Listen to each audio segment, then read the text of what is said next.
Terus yang mau ditanyain lagi? Kayak apa ya? Ajaran Paulusnya atau gimana?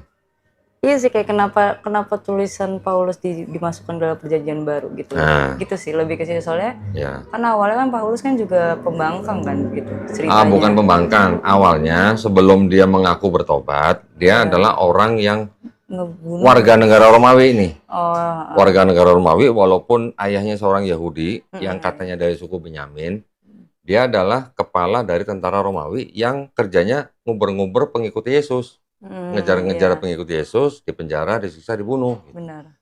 Setelah Yesus nggak ada, baru ketika dia melakukan perjalanan ke Damsyik, yang di tengah perjalanan dia ngaku melihat Lihat ya, ya, melihat cahaya, mendengar mendengar suara, suara. baru setelah itu dia mengaku menjadi pemberita tentang Yesus, Mm. mengangkat dirinya sendiri menjadi rasul. Iya.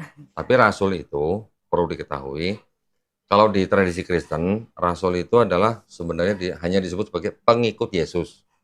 Ya, Hmm, pengikut bukan berarti ngikut secara fisik, ya, tapi mengikut ajarannya. ajaran mungkin lah ya, dianggapnya begitulah. Atau yang disebut dengan murid-murid Yesus gitulah. Hmm, Kalau di Islam, rasul itu bukan yang seperti itu. Rasul itu adalah tingkatan nabi yang lebih tinggi yang menerima risalah namanya. Risalah itu artinya apa ya?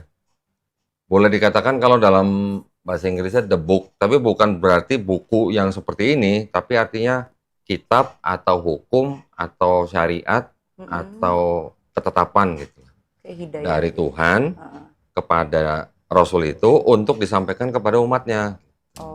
Kalau Oh, Nabi, dia juga menerima wahyu dari yang Tuhan Sang langsung. Pencipta, tetapi belum tentu untuk disampaikan kepada umatnya.